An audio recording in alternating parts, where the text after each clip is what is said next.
welcome back to the Rules of Engagement. Before I jump on to talking about harass-based TvP, want to remind you guys, if you're not sure what career you want to do, or if you really want to get a career in the game design industry, working either with esports productions or actually designing the games themselves before they come out, fullsail.edu has a lot of great programs to help you get the education you need to work in this industry. Go to fullsail.edu/MLG, and you can find out more information in their programs of animation, game design, video engineering, audio engineering, all these cool things that are really needed to make these great game designs. Also, fullsail.edu, of course, is our official education partner of the MLG, and we actually have several fullsail.edu alumni working for us as either interns or full-time employees. So, great way to get your foot in the door in the esports world.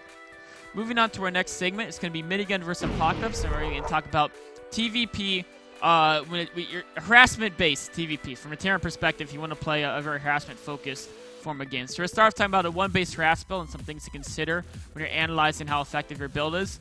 Also, the most important aspect of harass builds and what that is and why it's so insanely important. And also how to put on a scrappy defense. A couple key things to make sure to keep in mind if you know you're behind, but you want to try to put on a desperation defense. So we're going to start this game at the 5-minute mark. And what you can see here, of course, is Apocalypse is going for a one-base harass build, right? He's got barracks, factory, starport, no second command center. You know, definitely harass-based build, opening with the little Reaper being annoying against the one gateway expansion of Minigun. So going forward, from a one-base harass build, what's very important as you play your build. This is something that a lot of people overlook when they do this. I actually played so many games versus Terrans who come in here and they walk in with their 2 Hellions this early, right?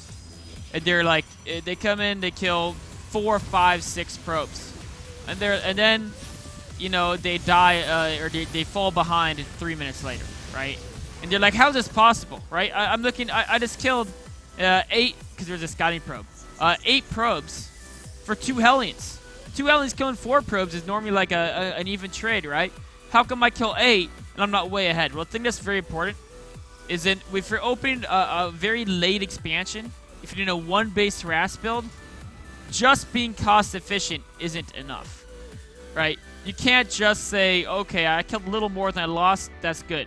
Because you have to realize your command center is so much later than their Nexus.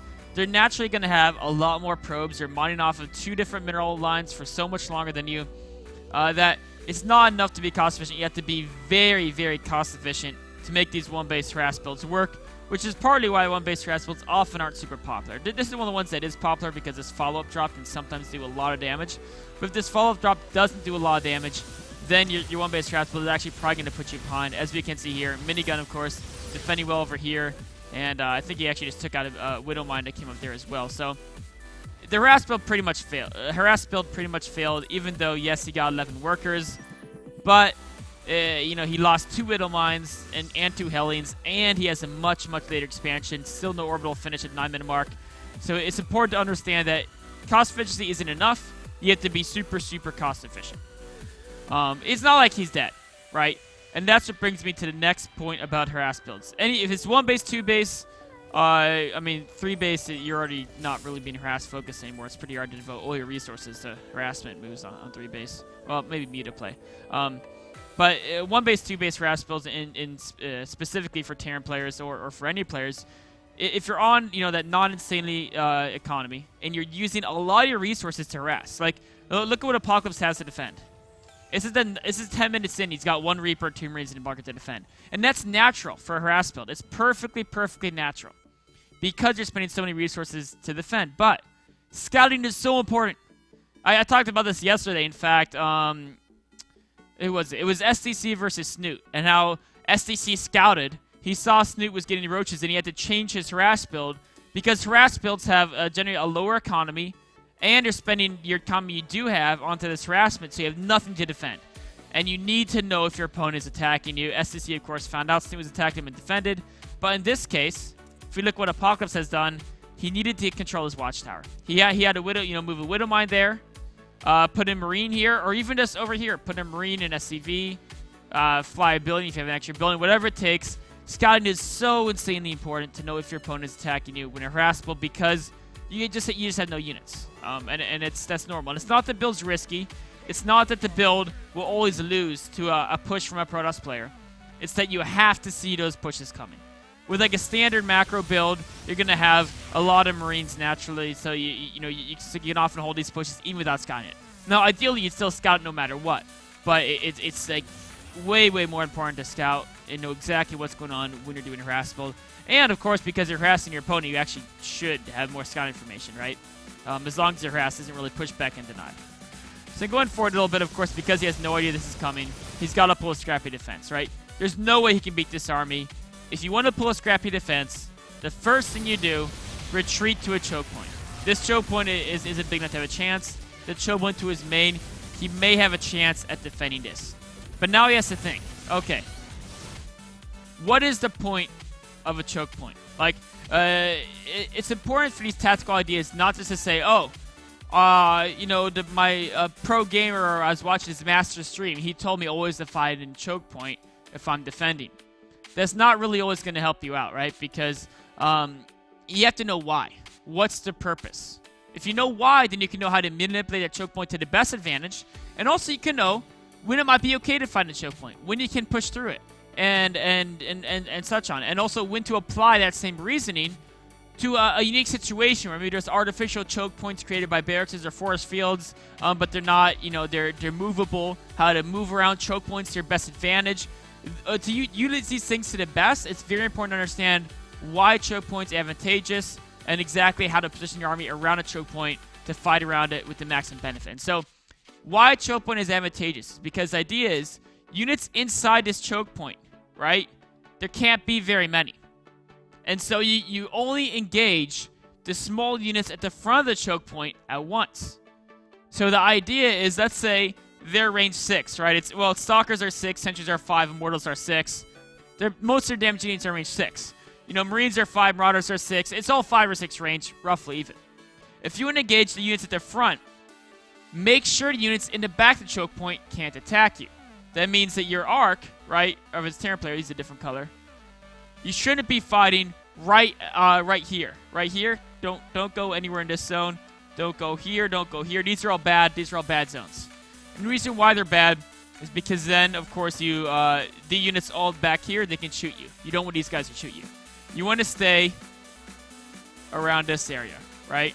If all your units are right here, then you can focus this many units, right, this entire sweep of units on this tiny little circle units. Of course, to accomplish that, maybe they lift up the barracks, cut some production, it sucks. Maybe you have to sacrifice a couple depots, it sucks. But if you're putting on a scrappy defense, it's better to lose a couple billions than it is to lose your army, because without the army, you can't defend. So, going forward, we'll actually just play this forward. We'll bring this back up, and keep in mind these zones, right? Keep in mind the zones where they should be fighting. And look at this. Do you see how the Protoss player manipulates a choke point to back up? And then if the Terran player moves into the X zones, all of a sudden the entire Protoss army can start shooting him. So right now, the Protoss isn't engaging because he wants to avoid the choke point. As soon as the Terran player comes down here, look at that. He loses a couple units because he went into those X zones. Again, units go into the X zones. All of a sudden, if they get too close to his Protoss units, they're going to get taken out. So yes, it's good, okay to lose a depot, a barracks here and there, but make sure you engage him at this position. As soon as you go in those X zones, what happens? You're losing Marine, more Marines dying, and you're going to lose the game, right?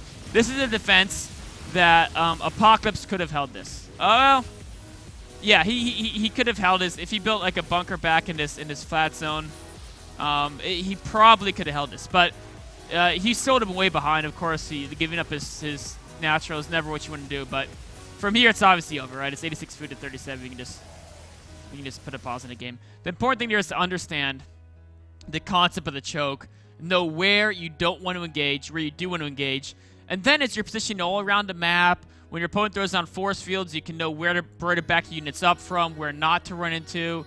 When your opponent puts down blinding clouds, etc., all these things can really manipulate the terrain on the battlefield. Understanding the idea of force multipliers is kind of what they call it, and that's not really.